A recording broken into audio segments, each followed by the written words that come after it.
Hello everyone, I'm Will, And I'm Alex. and welcome back to They Mostly Come Out at Night. Mostly. What? Alright, Masterpiece. masterpiece. This is just the pinnacle of filmmaking right here. Wow, I can't believe what we just watched. Oh, I believe it. I believe it's the fucking pinnacle of filmmaking. It really is. Like, you think of, like, good filmmakers like, Francis Ford Coppola, The Godfather. And then you got what we just watched tonight, which is... The incredible two-headed transplant. Mm-hmm. Yeah, directed by Anthony Lanza. I think that's his fucking name. Not that it matters. Circa 1971. Yeah. Like... Oh. Alright, well, I guess let's get into it. Number one, this movie has Bruce Dern in it. And if you know anything about Bruce Dern, you'll know that, he's been in a ton of great movies in his career, and he's in this thing. Well, we found out that apparently he didn't get paid for this movie. Yeah, so a little trivia before we begin getting into this movie. Apparently what happened is they finished filming in 6 days, so they filmed this entire film in 6 days. Efficiency, Will. Well, I mean, you call it efficiency, I call it bad filmmaking. But anyway, so Bruce Dern went to cash the check, and it bounced. So he went back to the set to ask them why it had bounced, and they had closed the entire set. The set was gone. And that's how you make movies, ladies and gentlemen. You make them in 6 days, efficiently, and then you just don't pay your actors. Yeah, you give your actors bouncing checks, and then you finish up before they have a chance to come back. And it said that his check was only for $1,700. Yeah. That's it. Even for, 1970s standards, that was pretty low to get paid for a movie. It's because they spent all their money on blue filters for the fucking camera. What about the special effects of the twin-headed transplant? Special. Yeah. Special is right. Okay. Special effects, yes. Yeah. Oh, God.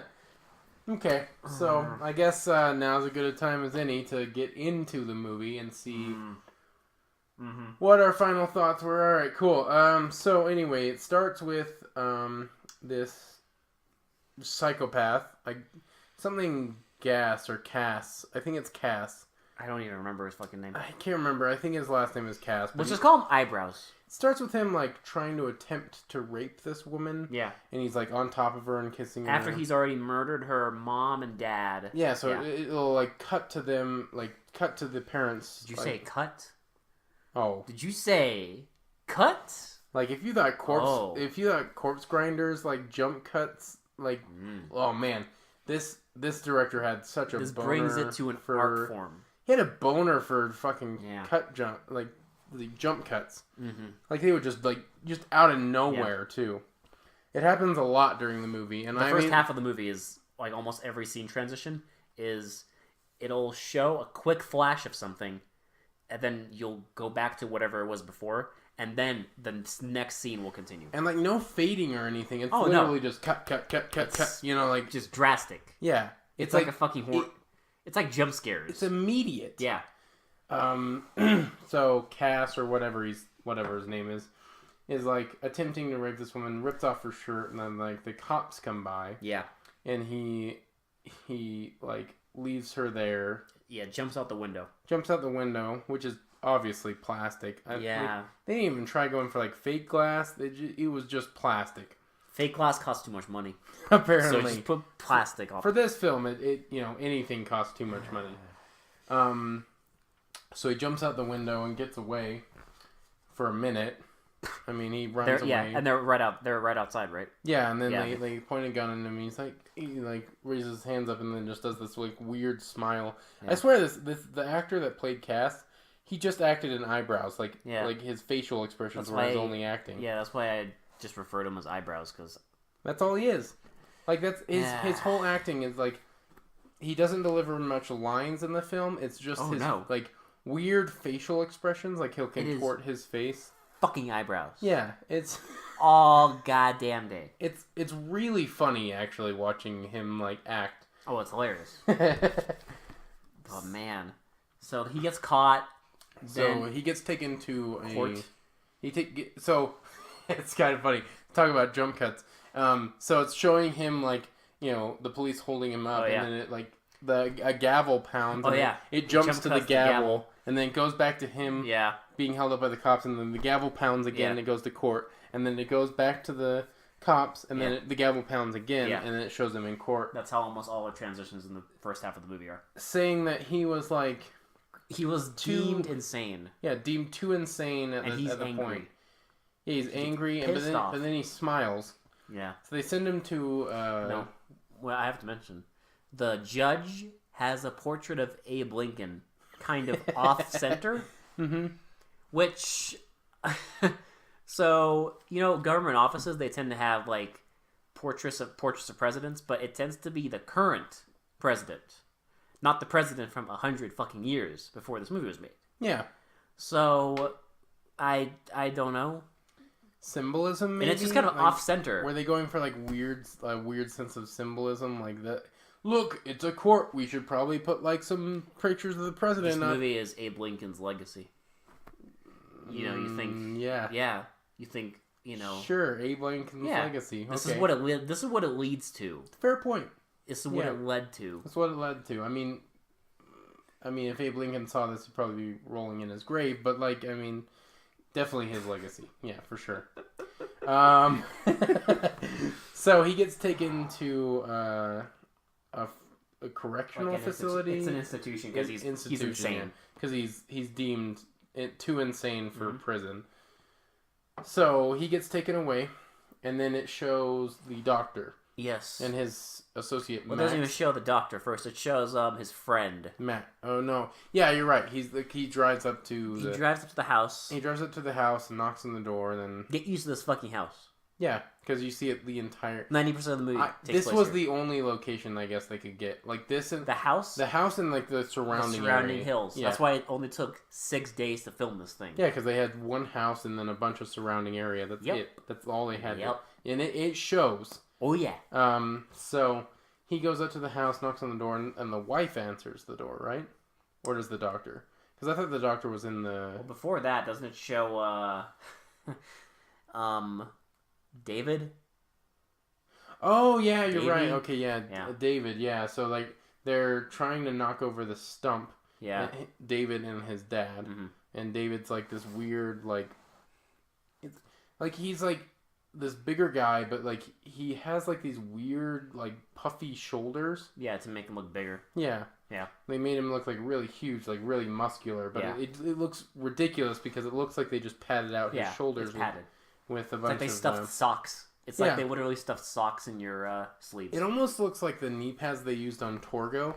Yes. But, like, but on his shoulders. So... it probably costs about as much. Probably. So they're trying to, like, take a stump down with some horses, and Danny's like, I can push it over, and so it like, shows off how strong he is, because he pushes over the tree, and then, it's foreshadowing. Mm-hmm. So the guy goes up to the house, and I think... Knocks on the door, and the wife answers. Yes, so the wife answers, and she says how the doctor's been in his lab. Doctor, her husband. Yeah, her husband has been in the lab for, like, days on end. Yeah. Like, just won't come out. Mm-hmm. She's, like, really worried about him and all this stuff. So the guy goes to the door to, Well, before that, mid-conversation, remember, it would cut to the monkey. Oh, yeah. It just, like... Two-headed monkey? Mm-hmm. Yeah. Get it? Yeah, you just jump cuts to the monkey, and we have no idea what's going on at this point. Oh, I knew. We just know he's doing experiments. We just don't know what experiments. It was very subtle symbolism. Two-headed monkey, and you're like, oh, shit. You look at the title, you kind of know what experiments he's trying to do. Do we? I don't know. It never explains, like... It's a very subtle title. Okay. The two-headed transplant? The incredible, excuse you. Oh, this isn't the normal. Oh, this movie is incredible. Yeah. Yeah. You have Incredible Hulk, and then this. Because you have to have incredible in the title. This ain't got shit on Bill Bixby and Lou Ferrigno. This might as well be the Hulk, but we'll get to that. So the friend goes up to the door and knocks on it, and the doctor answers, the guy's like, hey, like, it's me, let's talk. Yeah. And the doctor's like, oh, okay, come on in, like, all this stuff. Let me show you around. And then shows him around the office, like, He shows him what he's been doing. Yeah, and he pulls up the drapes on, like, a two-headed monkey. Yeah. And then he also leads him to, like, another area, and there's, like, a two-headed rabbit. Two-headed fox. And a two-headed snake. Yeah, but the two-headed snake is actually real. Yeah, the other animals, they just taped, like, a puppet head, like, right next to the actual head. Like, you'll see, like, if you watch the movie, you'll see that they just, like, had a bunch of masking tape that they just, like, yes. put around the neck. Yes. There's a ton of it, too. Oh, yeah, like, both heads. To hold it on, and, like, so... They put it on both heads, though, because I guess they thought that if you put it on both heads, it'll look more real. Right. Well, you ain't fooling us, because one of the heads moves and the other one doesn't. Yeah, the other head just, like, stays lifeless, just, like, staring off into nothing. That's just how good he is. But I was impressed because they did find a two-headed snake. Yeah, and that it one's actually real. was a two-headed snake, a real two-headed snake. So that was I'll give him props for that. I won't give him props for much, but I'll give him props for that. They should have found a two-headed person. So an actual two-headed person. But So while they're down in there, does the friend leave before the psychopath guy comes by? Yeah, I think he does. Yeah, okay, so the doctor shows him around, introduces him to Max, his assistant. Yeah, who's, like, very weird. Yeah, and, like, he shakes his hand, and, like, it shows that Max has a weak hand, which it never explains. They never go into it ever. Like, I don't know what foreshadowing it was, because they never show it or mention it ever again. I know what it was.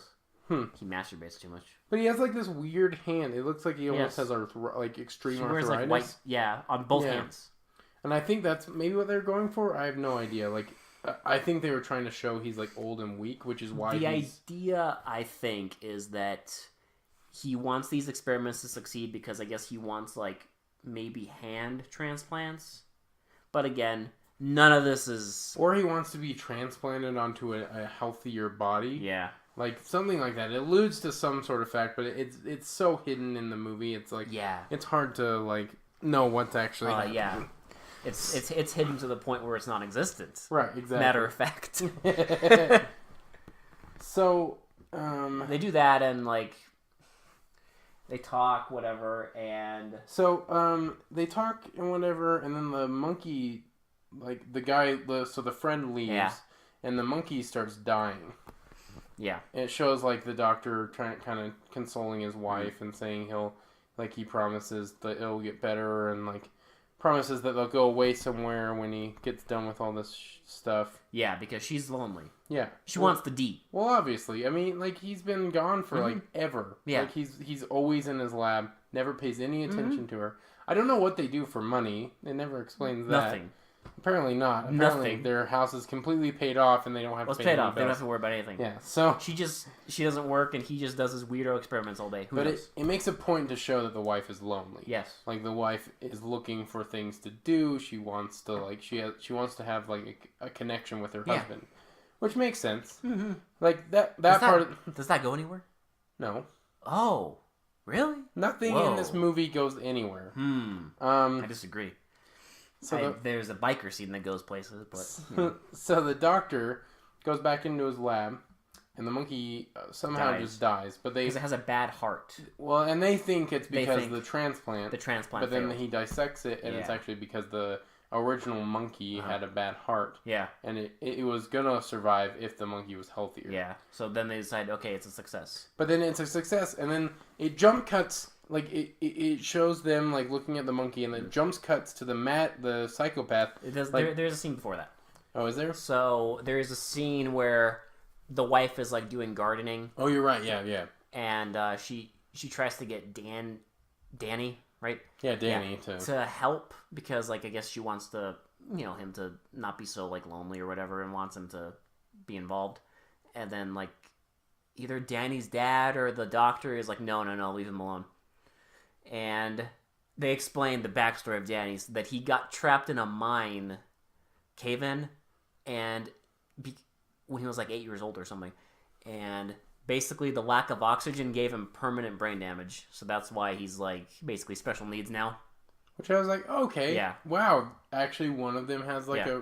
kind of a tragic Yeah. backstory. He basically has he basically has the mentality and like the development of an 8-year-old, essentially. and they're trying to like establish like characters and stuff, Yeah. which is, I mean, it kind of worked in the beginning, but man, they go off the rails in the characters. That's an interesting word. Fascinating. Well, they go off the rails in the later film, but like They go off the wheels. yeah. Oh shit. Ooh. Yeah, but like, so there's a bunch of scenes that like aren't really worth mentioning. Basically, the wife is lonely, the husband doesn't pay attention. Rinse, repeat, whatever.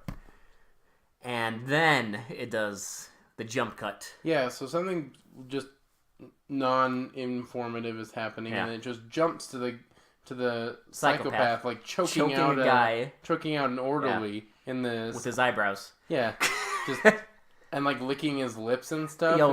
He loves licking his lips. Like they definitely just were like, hey, just look like a madman. Yeah, you don't have to talk, just look like a madman. And by madman, we mean like just a fucking caricature. Yeah, like a character, like our cartoon version of a madman. It might as well be a cartoon. So he gets out of the asylum and like steals a car and starts driving up the countryside and just happens to end up at this doctor's house. And he just drives up the countryside looking for mayhem, as you do. Yeah, if you're a cartoon villain. We've all been there. Yeah. Okay? You just drive up the countryside, and the first time you see a house, you're just like, oh, I gotta go fuck some shit up. And that's what he does. So he drives up the countryside, but like it then shows Danny finding the cave where he had the incident, and then he drops a toy robot. Yes, we will. While running up a hill. That toy robot's. Can you say it's important? Because I don't know if it's important. No, but it comes back at the end of the film, and it made us want to kill ourselves. Yeah. Okay, but yes, he drops a toy robot. He hears like the voices of like other kids, I guess, like taunting him or something. Yeah, and he like tries to go back in the cave, and but he's too scared. Yeah, he can't. So that ends. The psychopath finds the house, and the wife is just lounging. She's just lounging like sunbathing outside of her pool. Yeah, and he just like stands there staring at her with his fucking eyebrows, licking his lips. Yeah, and he's just, oh yeah, I'm gonna get that. It's like almost comical. Like, it's comical. I know it was supposed to be like horrific, but like it's comical. Nothing about this is horrific. No, excuse me. Well, except for the whole film. But no, I disagree. This is a comedy masterpiece. This is. So he goes inside and like finds her, and she starts screaming, and the doctor comes by, and he just like hits him. He knocks him the fuck out. Yeah, just clotheslines him. Not even clotheslines. He looked like he like backhanded him. Yeah, and his backhand is so fucking strong. He knocks him out. Yeah, just knocks him. Grown man. Yeah.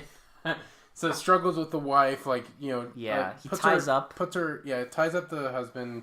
Puts the wife against the wall. He's like, spread your legs. He basically like gives her the TSA treatment for no reason. Yeah, it doesn't go anywhere. Yeah, he's like, face the wall, spread your legs, and like he like frisks her. Like, lean back, like he's the fucking like searching her for metal or some shit. Like, I hate laughing at like an attempted rape scene, but like it's comical, so bad. The whole time he's doing this, his fucking eyebrows are just going wacko. Yeah, he's just like he's brushing her down like a TSA agent, and he talks like a 1930s movie gangster. I'm not kidding. He really does. It's goofy as hell. They struggle to the door, and is the door open, or does she try to open the? Oh no. Sorry, he's tying the husband up, and she gets away and tries to open the door. Yeah, but he catches her, and then the Danny's dad, the gardener, hears it or sees it, and they comes in with a backhoe. And like, but no, it was futile. So then the cast or what? Okay, the eyebrows. The eyebrows grabs the backhoe and like smacks the. He basically hits him father right in the fucking head. In the forehead. Yes. And there's lots of blood. I mean, it's a magical backhoe because it has the unique ability to put red paint on people's heads. Yeah. Lots and lots of red paint and a little bump. It's not even a bump. It's a chunk of like red paint that you just put on their forehead to make it look like a bump. it's, you know what? It's something. Well, I would just say, like, some of the effects are kind of okay in this movie. Oh, yeah. There's an effect coming up that we are actually both pretty impressed with. So, so he dies, and Danny is like running up a hill. Yeah. But doesn't like... He's coming back home. He's coming back home. So he takes the wife and basically kidnaps her. Yeah. And they go on a drive. They go on a little love drive. Put it that way. Because he's like... he keeps like looking at the road and then like leaning and like trying to kiss her while he's driving. And then like he drives some more, leans in to kiss her, drives some more, as you do, whatever. I guess, and tries to seduce her with his eyebrows. And so like as that's happening, Danny comes home, finds the doctor on the ground. Doesn't untie him. Because he sees his dead father. Yeah. And then just starts like hugging his father, and he's like too like fucked up from that to untie the doctor. And then Max gets there, the assistant, and like unties the doctor, and they grab two shotguns, and they gonna go hunting. They gonna go hunt this psychopath. Yep, as you do. They get in the car and just miraculously know exactly the direction he went, because apparently there's only one road on this countryside. There's only one road, and I guess they knew that he went up, that one direction. Yeah. And they just go. They just drive, and so they drive past where Well, first, the psychopath... the psychopath eyebrows. Yes, eyebrows. Parks, breaks a milk bottle. And tries to rape the woman. With his eyebrows. And so, like... She escapes. She escapes and runs out to the middle of the road, and, like, just as she's going, the doctor and Max drive past. Yeah, and they don't see her. She's, like, trying to, like, signal them. Yeah. And we're like, oh, no. Is this going to be, like, complete, like, futile? Well, no. The doctor sees her in the rear view. Eyebrows gets to her, and, like, starts taking her on the ground, but at that moment, the doctor sees him. Yes. And They pull up, and they shoot him with the shotgun. They RoboCop him. And it's a pretty powerful squib. Yes. Like, it looks like it's an explosion of, like, blood and... blows the fuck out of his lower back. Yeah. And we were like, okay, holy shit. It actually looked, like, pretty decent, actually, for the time. I will say that. I will give that movie this credit. That's the only time I was like, whoa. Strap yourself in, because this is where it gets... This is where it gets... fucking batshit. Bonkers. Like, it was okay up until this point. And now it becomes a masterpiece. It goes just off the wheels. It becomes a masterpiece. So they go back. They take the guy back because the woman has fainted by this point, I think. And they take the psychopath back. They put him in the lab. And then they go back up and see how Danny's doing. Yeah. He's just like totally distraught because his dad just died. And they're trying to get him out. Like, telling him, like, you have to go home, which, like, wherever home is, whatever. So, he won't leave the dad. He won't leave the dad's body. And he gets, like, aggressive when he tries to, like, take him away. So, the next thing, you just see him grab some chloroform. The doctor just grabs chloroform and is like, you know what? Fuck it. And Fuck you. And then goes up and just incapacitates Danny. Next thing you know... They are both in the lab on, like, hospital beds. And we're like, is that it? So the doctor is, like, working on eyebrows. Yeah. And no, Max is, sorry. Max is working on eyebrows, and, like, he's fading. Doing something. He's fading really fast. Like, apparently they mended his wounds for no reason at all. Yeah. And so they're just, like... They mended the massive hole that they put in his back. Right? And Danny's laying on a gurney, too. So Max is like, sees an opportunity here. Yes. He's like, we can actually try it on a human trial. Look, we have a psychopath here that's about to be dead.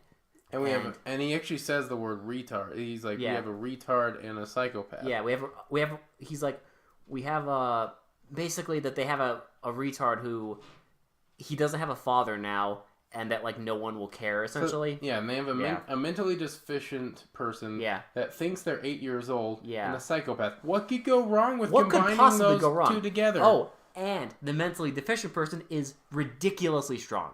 Yeah. Could this go wrong? No. No, not at all. No. So it's actually it's kind of funny how easily Max like convinces the doctor to like do the transplant. Well, don't forget when he's doing the convincing, which is not convincing at all. You see a little like thought bubble. Let's put it that way. It's like a flashback within a scene of Danny's father being like, "If anything happens to me, I want you to take care of him." Yeah. Okay. Again, this line was never said in the movie, but it's just there. It just shows it out of nowhere. Like Yeah. it's just like it's there and then it leaves. Mm-hmm. We've all had that conversation, right? So he thinks about that and he like keeps looking at eyebrows and keeps looking at Danny and then there's like he's like Okay. act stress and Yeah. he's like okay, let's do it. Just out of nowhere. Because if he didn't, then there wouldn't be a movie. And if there wasn't a movie, our lives would be very sad. So then we get the kind of montage of them. Yeah. Like during the montage, they would also cut They cut to Danny's dad, like Yeah. just randomly at certain points. as if we forgot. Like the doctor's remembering the dad, and I'm just like, yeah, As we know if we he's forgot. It's like we know he's dead. Like Yeah. why keep showing him? I guess it's because it's like, oh, take care of Danny and stuff like that. As if we forgot. Like, okay. So it keeps showing the clock and time passing. Yeah. And I think like 6 hours pass. By the time they're done, And it's the like 3 woman a.m. and the wife is in the bed and Yeah. everything. And that's where she is at the moment because she's still passed out. Mm. So They finish. they finish and then they just show Danny's body laying on this gurney, and then they show the eyebrows head just Right kind next to of it. right next to it, It's but under the bed. you can tell his body's under the bed. Yes. And they just like lazily put this neck guard around them Yep. to make it look like they're To attached. fool you. That they're attached. And boy, it fooled us so hard. Movie magic at its best. We totally didn't realize immediately that he's under the bed. No, not at all. But So- it gets better. So then, okay, so the doctor's like, okay, well we're done. they're gonna be out for like a Yeah. few days, so we have some time. So he finally goes to his wife. We know what we need to take care of, and Yeah. then they look at the two bodies. Yeah. The body of the father and the body of the Psychopath. the eyebrows. Yeah. And so, so the doctor goes up and like consoles his wife, and it's like, Yeah. oh, Danny ran away after his dad died, and the police came Everything will and be took okay. away the body, and then it cuts to just a montage of Max. When she says like, what about he's like, we'll give Danny's father a proper burial. It immediately cuts to just Max digging a grave in the middle of nowhere, which I'll give it that. That's a pretty fucking funny edit. Yeah, where he's like boom. a proper burial. Yeah, Proper burial. Okay. And then he just, I guess, puts Eyebrows' body into a car, his car that he stole, and just runs it off a fucking cliff.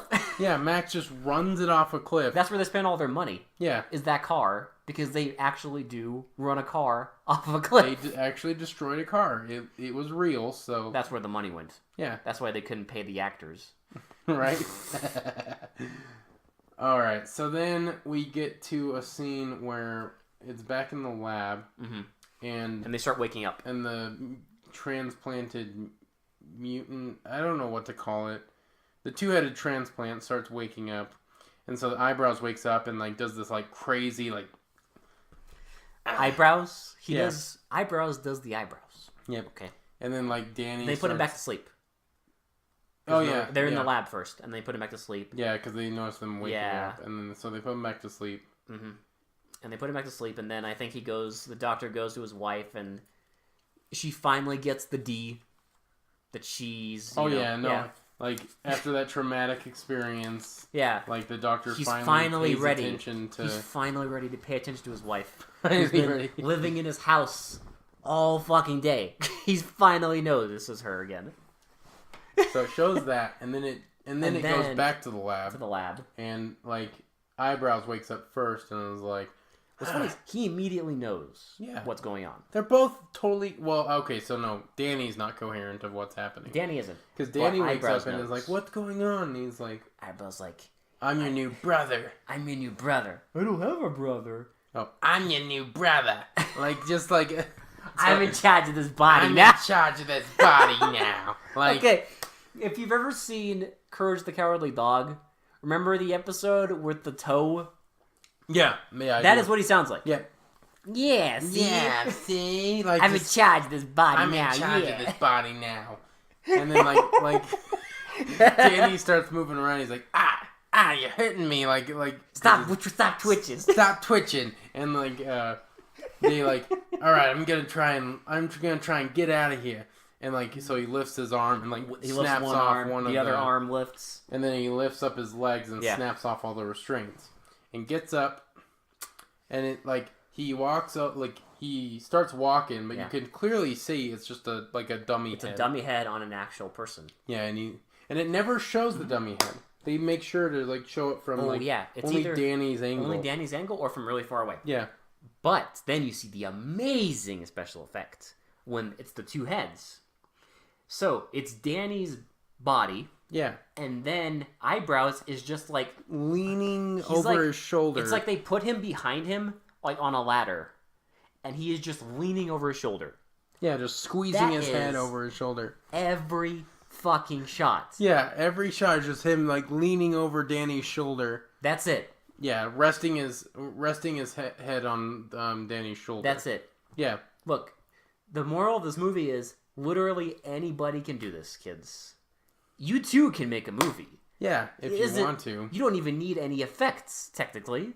Just have your friend, like, lean over you. There you go. Two-headed transplant. Beautiful.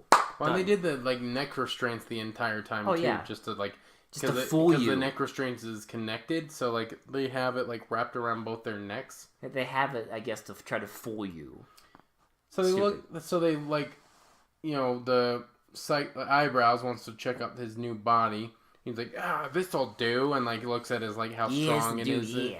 Yeah, and then they get on Danny's old uniform, which looks like Mario. Yes, Mario. He's like, red shirt and overalls. Yep. I'm not shitting He just you. needs a hat. It looks like Mario. He just needs a hat. So, And Eyebrows' name needs to be Luigi.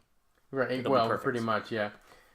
So it goes out and, like, goes across, like, countryside and then, like, finds this group of teenagers. Does it run into the doctor first or no? I don't know, because I can't remember, do they run into the doctor or do they go off already? Because when do they run into the doctor? Because I know there's a point at which they run into the doctor and the wife. Oh, no, you're right. Okay, so the wife, so the doctor's sleeping and the wife wakes up. She's suspicious. And, yeah, she's suspicious that something's going on inside Mm-hmm. the lab. You're right. Okay, sorry, I forgot about this scene. She wakes up and... You forgot because it's just that memorable. Oh, yeah. Yeah, this movie's that memorable. Let me tell you.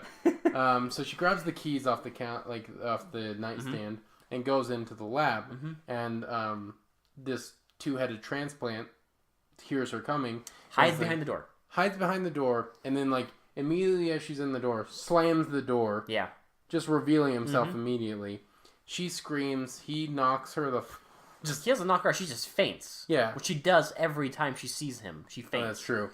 And then the doctor hears it. He comes and I think he knocks the doctor the fuck out. Yeah, and then runs away. Yeah, runs away. That's when he runs away. And he's like walking through the woods in the quote-unquote nighttime. Oh, the nighttime. Man, apparently they didn't have any lights for doing night shots. They clearly had so much money for this. But they, in every scene, they're showing the characters, and then you just see it's supposed to be nighttime because you hear It crickets is and all a that blue stuff. fucking sky. Just blue sky the whole time. The whole and you time. see sunshine through the trees, through everything. On people on the water. And sometimes they don't even use the filter. They don't even try. Barely. Yeah.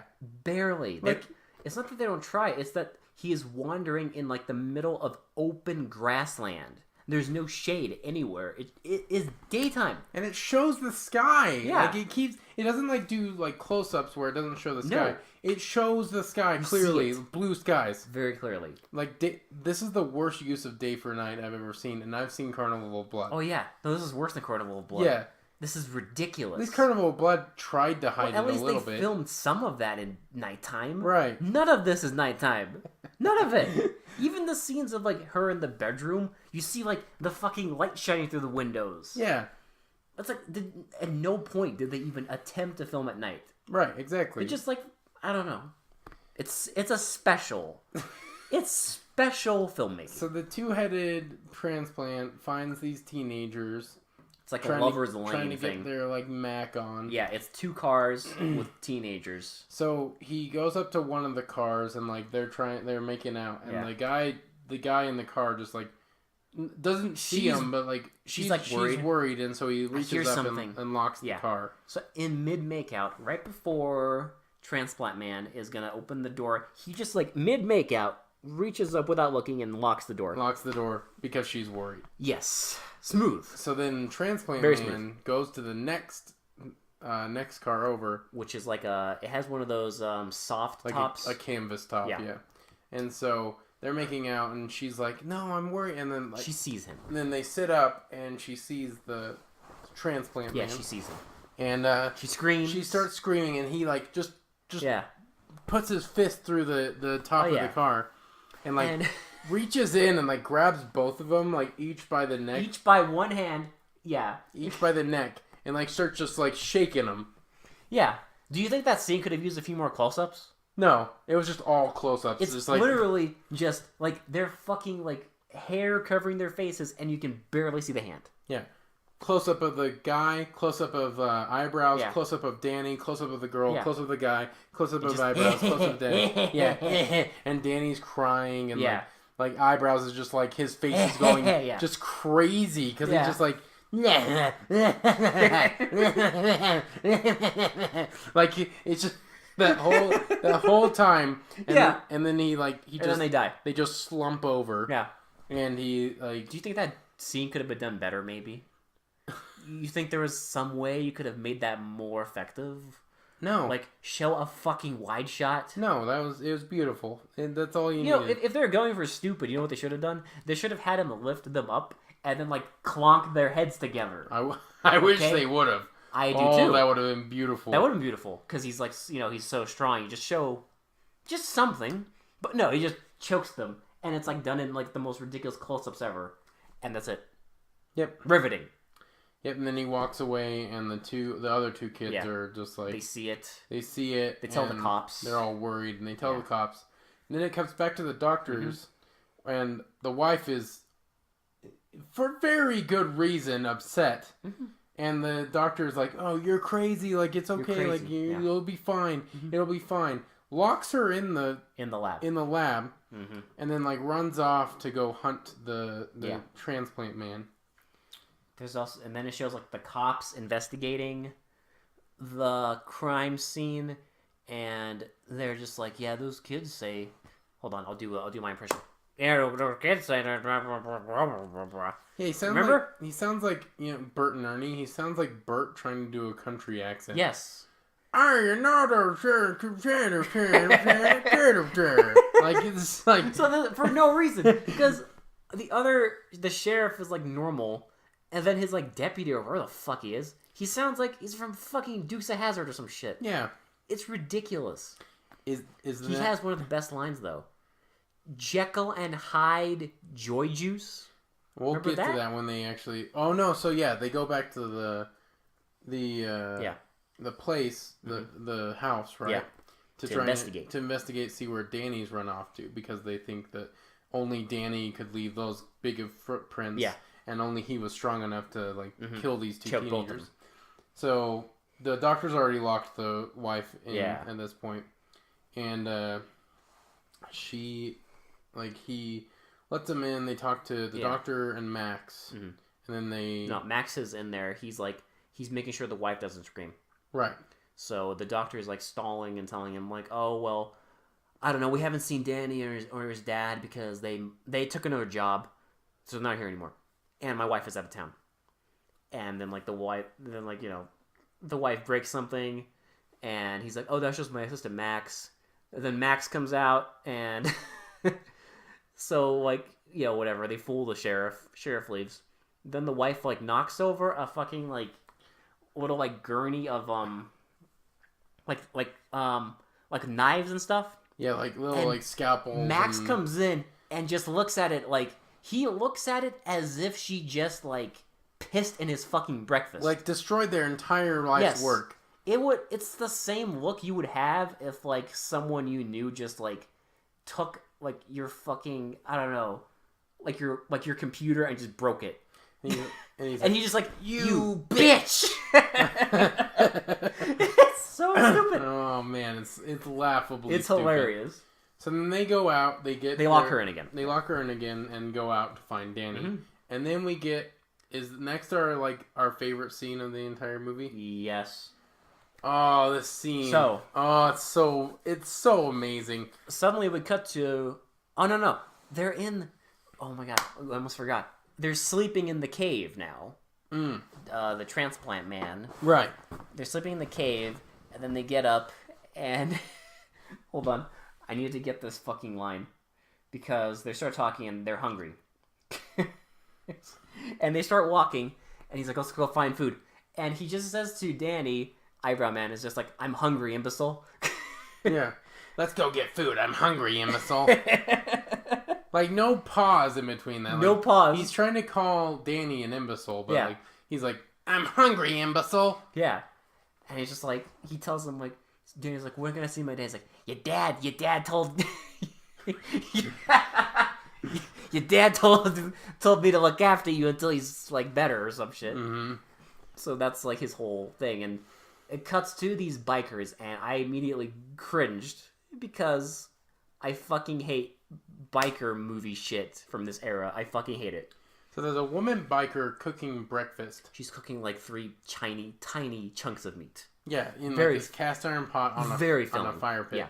And there's these 2 guys, and he's like, let's go into the next town and really rustle 'em. Really rustle. Really rustle. Yeah, man. Yeah, man. And one of them looks like the most like basic white like suburban dad I've ever seen. He looks like he should be taking his like 5 kids to Disneyland. He looks like a soccer dad. Yeah.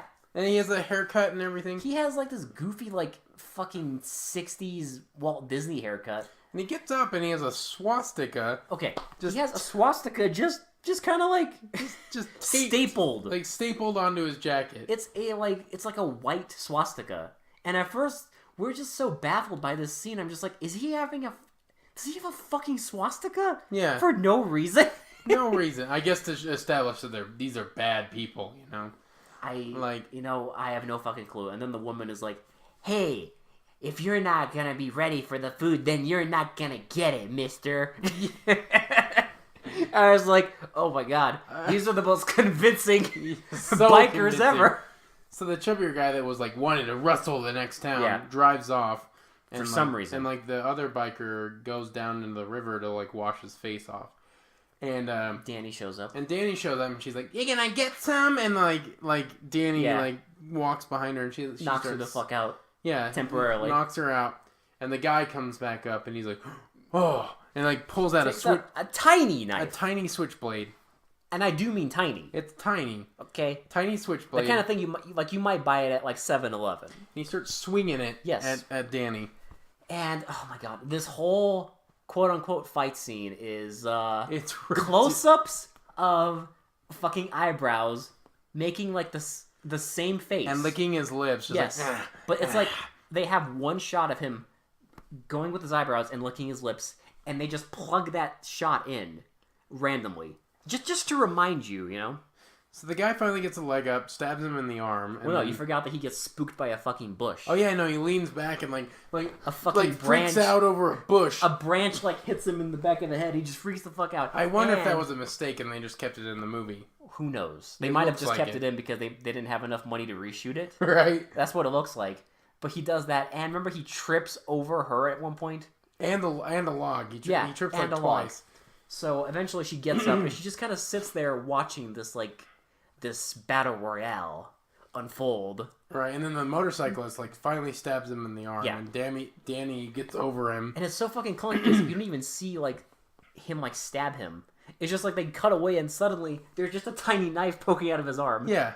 And so once he's stabbed, then he knocks him over, and I guess he grabs a rock Yeah, I saw it shows Okay. him grab a rock. I don't think you saw it, but I didn't see shit. it shows him grab a rock and just like slam his head. Because when he's slamming his head, you don't even see like what he's slamming. Yeah. We just see like his hand kind of off frame going up and down, and he's apparently like doing something.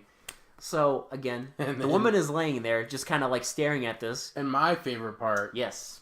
So the other biker comes by and like looks at Danny, and the look he gives is literally the funniest look I've ever seen. Like the funniest suspense look. It is the stupidest shit I've ever seen. He just in my looks life. like dumbfounded. Yes. It looks like a guy that just found like like I don't know, like I don't know how to explain it. It's like the look you would get if you like. I don't even fucking know. If you found like okay, so it's like the look if you like had a bunch of like onion rings and you found a fry in your onion rings. Yeah, exactly. Like just a, what? Yeah, like that's the look he gives. Yeah, like think about this. Think about the situation. You come back to your little shitty camp, and a two-headed man is beating the fuck out of your friends. What look do you give? Let's just say this. Find me a fry and an onion ring look. Yes. That's what you do. This is the opposite of that look, okay? And they show this look twice. Like, they linger on it. And it is so stupid that it's just incredible. It's one of those things where I almost just can't imagine that somebody made this and thought this was, like, legitimate. Yeah. But it doesn't end there. Because he pulls out a chain... And then starts like swinging. Gets on his motorcycle and starts like swinging and like hitting Danny with it. And, like drives back around, hits Danny with it again, drives back around one more time, and then Danny grabs it and like beats him to death with beats him to fucking death with it, and then the woman decides finally to runs away. Yeah, and he catches up to her somehow and drowns her. Yes, drowns her. While by the way, the whole scene he's laughing his fucking ass off. Yeah, and the eyebrows are just his face is just going crazy. Again, like they just told him it's the same shot. Yeah, over and over again. They plug it in during random moments, just in case you forgot, I guess. Mm-hmm. But this whole scene is just like him fucking like and it's the stupidest fucking scene I've ever seen. Yeah, it looks absurd. It's incredible. So he drowns the girl and then runs off, and then we get. Go back to what happened next? So it goes back to, do they find the body in the river then? At some point, yeah. I don't remember the very next scene, but let's just start there. They just find the sheriff and his deputy. No, okay, so no, we have to talk about the next scene because the friend comes back to the house. Oh, yeah. And he's looking for the wife. He's looking for the wife. And she's like tied up in the room now. Yeah. And she's like struggling, and he's like looking around, can't find her. She knocks over something. He finds her, unties her, and then the husband and Max show up. Yeah, and they immediately tie the wife up again, but they don't show you where they tied her up yet. And then they threaten the friend. They threaten the friend, and then the friend is like, "Your creation has already murdered like 5 people." Mm-hmm. And then he realizes it's serious. Yeah. Yeah. Before that, he didn't realize it. And then I guess they go run off, and then... And they run off again. And then I think that's when the cops come by. No. What do you mean? To find the dead body? Yeah. Yeah. That's when the cops find the dead body. They find the dead body. And ask him to come along. Because remember, he's the one that like inspects the body and says that it's broken beyond belief. Oh, no. Okay, so it happened before. So we fucked up the timeline. The first scene is they find the body, and he's there.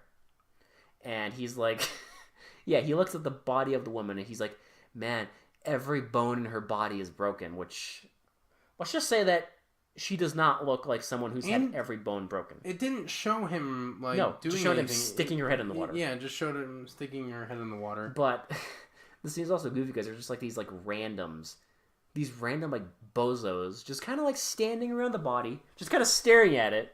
It's like the director's just like, okay, it's a crime scene. Let's just get some extras and just stare at the body. Mm-hmm. That's legitimate. And like, they see like a dog just off frame just runs into the scene for no reason. Like, it's beautiful. So then I think they go back. Then he goes to a gas station, remember? Yeah.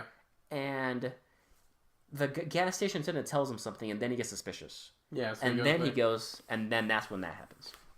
And then so he finds the wife. They start going with the police to look for Danny. No, the police are by themselves. Oh, that's right. 'Cause remember, the police are just kind of they're searching with like dogs. They're following the scent. The scent of Danny, and yeah. So Danny goes back to the house. It shouldn't be too hard to follow his scent, considering he hasn't showered in like 5 fucking days. Right, and he never gets tired, apparently. No, those tiny like 3 chunks of meat. That's enough for 2 heads. Let's just say that. So he goes back to... Danny starts going back to the house. Yeah. And that's when the cops, like, go to the house, too. And that's when they say that line. Remember, they find the laboratory? Oh, yeah.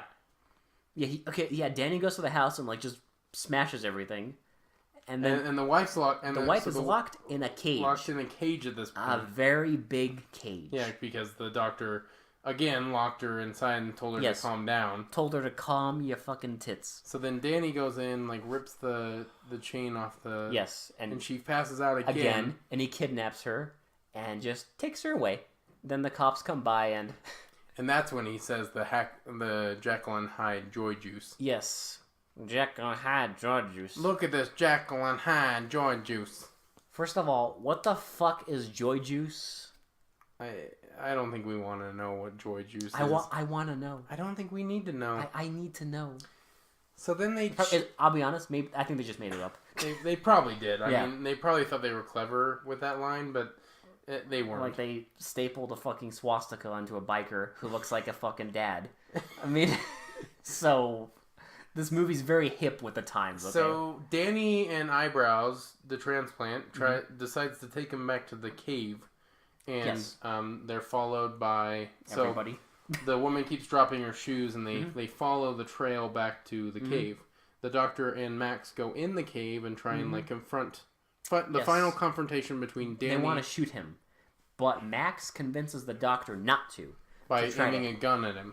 To try to capture him instead. Because this is like a lost opportunity. So they try and capture him, throw the net over him... Like, get him down on the ground, and then Danny gets out of it almost immediately. And then the friend gets an upper hand and shoots him in the chest. And I guess... It starts caving in. Something happens, and he shoots, like, something off in the distance, and it starts caving in.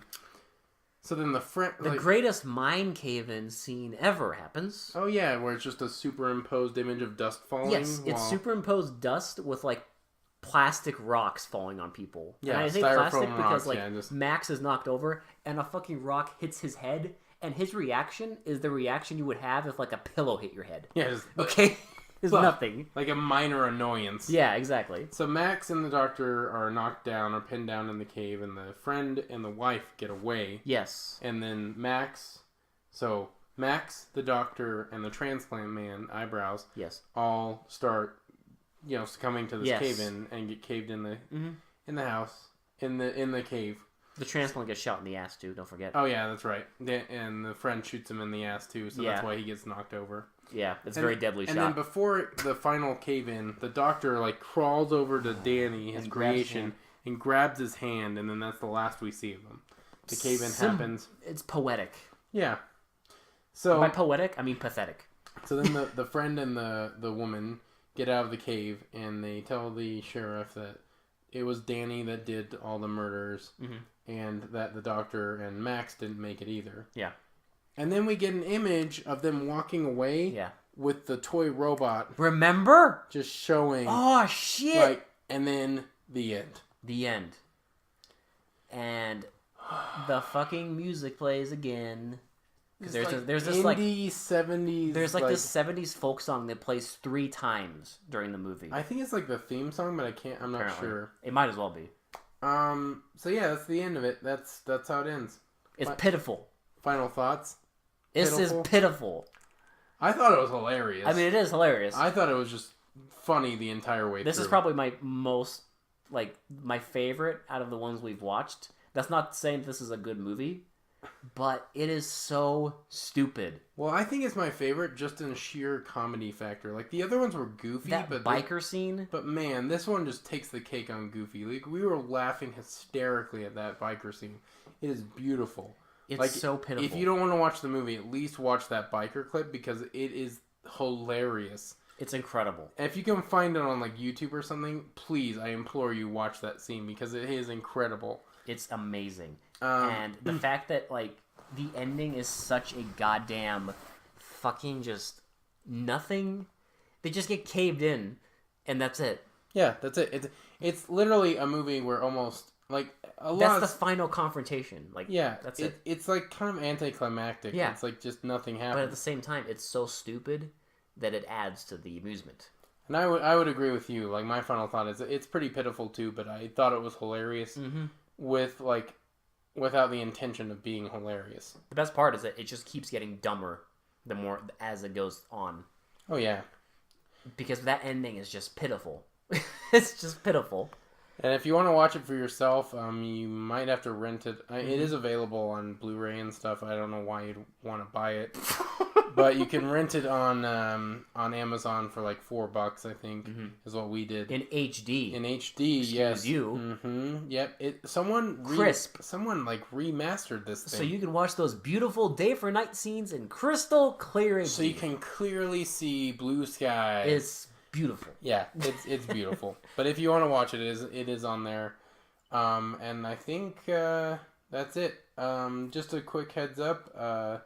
Again, I know we say this every episode, but we are available on pretty much everywhere podcasts are found. We're on Podbean, which is our host site, and then we have Stitcher, Google Play, iTunes. We also have a YouTube channel. So wherever you can find podcasts is where we'll be. And like I said, we have a pretty set schedule of Sundays and Thursdays. And yeah, so that was the two-headed the incredible excuse me two-headed transplant. Excuse me. I'm sorry, I said it wrong. It's incredible. And for They Mostly Come On at Night, this has been Will. And this has been Alex. And we'll talk to you later. Bye.